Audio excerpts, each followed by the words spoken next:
Madokachere mabuja akanaka atauya anonhau dzanyasi zuva rochigumi nosere mumwedzi uno waiendira ipapa nyasi nyaya yewanhu wakabisiwa naChabangu paapedzisira kubisa vanhu wari kuramba kuti ndiye ano mvumo wekuvabisa mudare reparamende nokumakanzuru yapera nyasi, asi mutongi kwenda aribe kureketa kuti mutongo wache ngoupi agoti iye peno mangwana ndipo achagowapa mutongoyo. Charamba takaringa hedu apawo kuno mumwe ZANU-PF ari kunzi aendesa Amos Chibaya kudare achiti Amos Chibaya anofanira kurambidziwa kupinda musarudzo dziri kuuya zuva rochitatu mwedzi uri kuteerayo. Abva andoita zvibodzizvo zvakaitiwa naChabangu. Rekai tione kuti zvinopera zvakaita sei izvozvo. Tinoramba takandoringa hedu.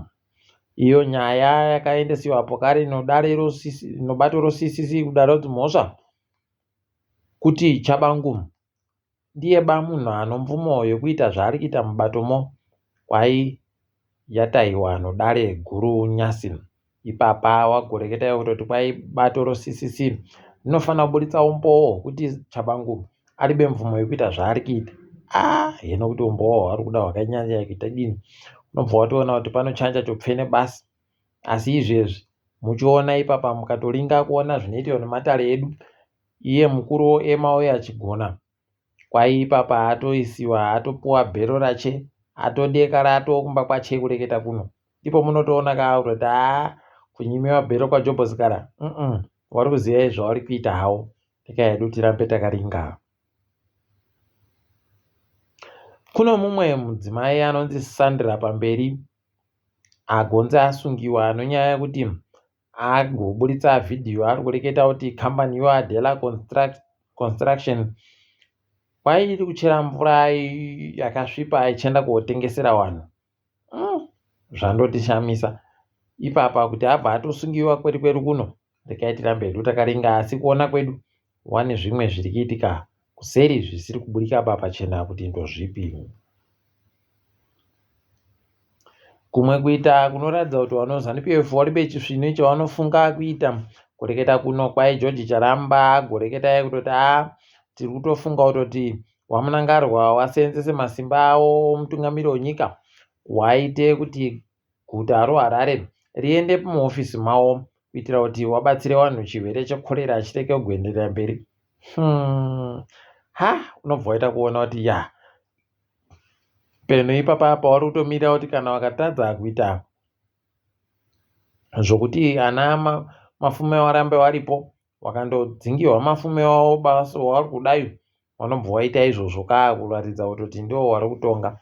Asi rekaiti hedu tirambe takandoringa hedu kwazvinenge zvichienda, tinoramba tichikupai kuti zvinenge zvine nokupima. Wanangariwa wakaenda iko kunyika yeUganda kuri kuitwa musangano woNon-Aligned Movement kwai nyika dziribe kwadzakarerekera. Hino kuti mazuva ano zvichiri kuseenza chire zvokuti tiribe kwatakarerekera. Charamba hedu takandoringa.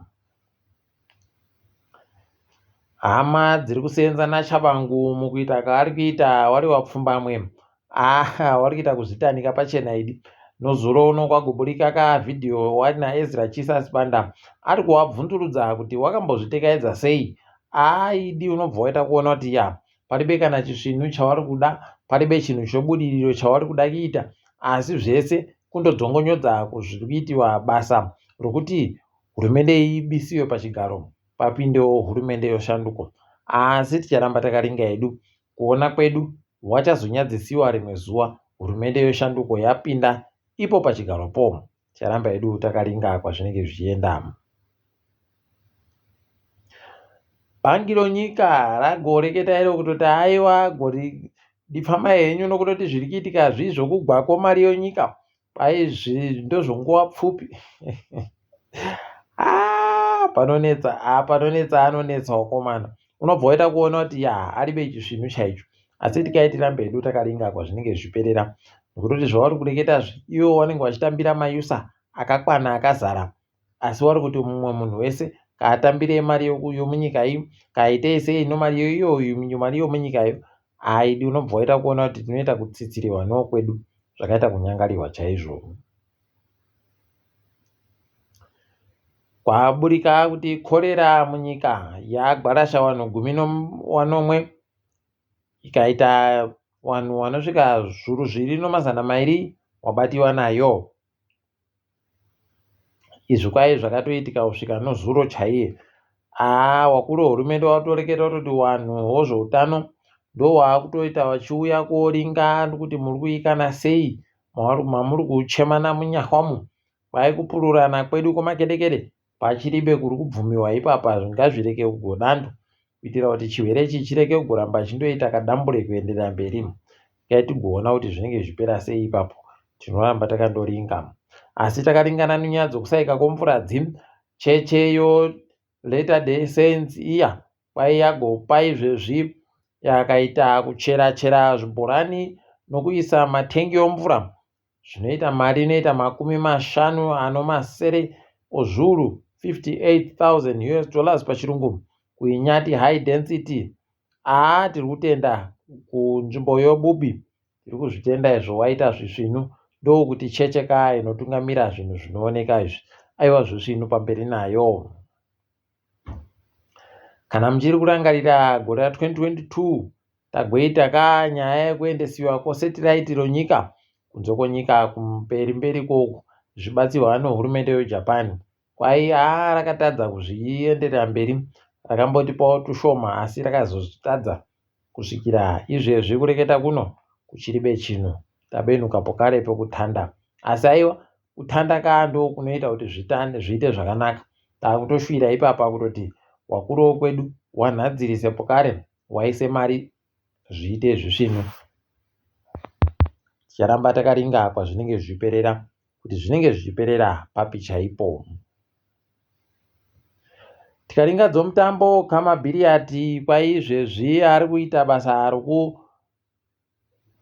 rokufundira kutamba bhora kwache noiyo chikwata choSuper Sport United munyika yeSouth Africa. Tiri kushuvira kutoti anga achizopuwawo mukana wokutamba pokare neicho chikwata chibodzicho. Tichange takaringa hedu kuti zvinenge zvimbopera sei kana kuti zvinenge zvichiitiwa sei. Paanenge aitirapo aiwa tinoda kunyepai kuti zvii zvaakiitika naye.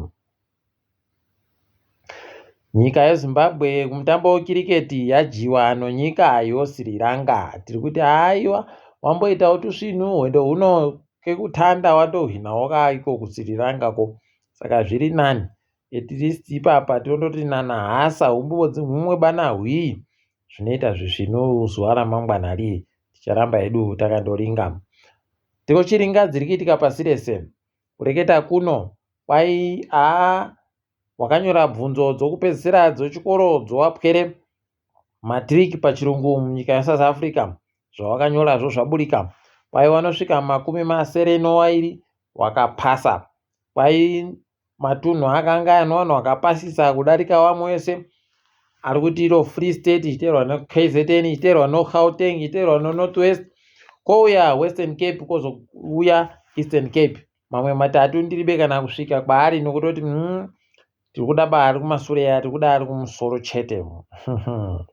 Apa nyayayo mamiriro kunze aribe kuita tuzvinu, kwai yavhiringidza ndegeyo Airlink ikatosvika pakutsvedza kunhandare yondege yoPemba, zvokutoti ipapa pachatoita kunyangariwa chaiko, vanhu vachipfa. Asi tiri kutenda kuti aiwa paribe kana mubodzi akuwara kana kupfa. Mwari ngawakudziwe kaano zvakadandi, ndo vanoramba vachindochengeta vanhu vavo zviite zvakanaka. Ukuwo kuSomalia kuno ndege inotakura zvinhu yoJetways Airlines kwai yagwapo kare. Wakomana imi zvakaita kunyangariwa chaiko.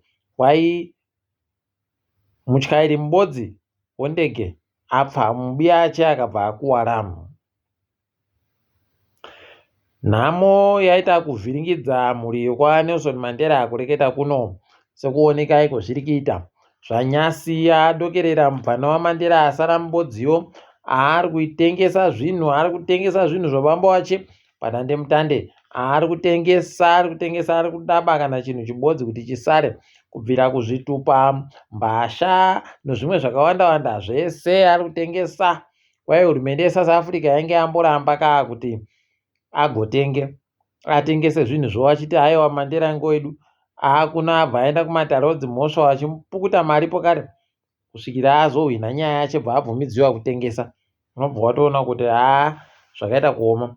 Ko mari yawaida kugosenzesa kaiya kuti waite zvokuisa mureza ziguruguru iya wangadai watoisenzesa ipapa kuti zviite zvisvino. Rekai tigoona hedu kwainoperera nyaya yacho kuti ndokupimo.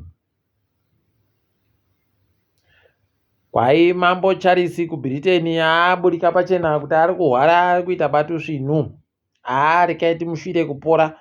Hino iye kana aribe kuisiwa zvinoisiwako nowabiyachewo wari kuda kuzopindawo kana iye apfa. Zvakaita kunyangarirwa wakomana. Rekai tirambe hedu takaringa kwainenge ichiperera. Apa tikaenda kuenda kuAFCON, Nigeria yaja wari kuitiwa mutambo weIvory Coast wajiwa nokabodzi 0. Kureketa kuno tamirira waIjipita noGhana kuti tionekwe zvinosvitsana. Aiwa zvisvino mabuja rekai tigumire pano kwanyasika. Ndini wenyu Mhanduwe Wenhau.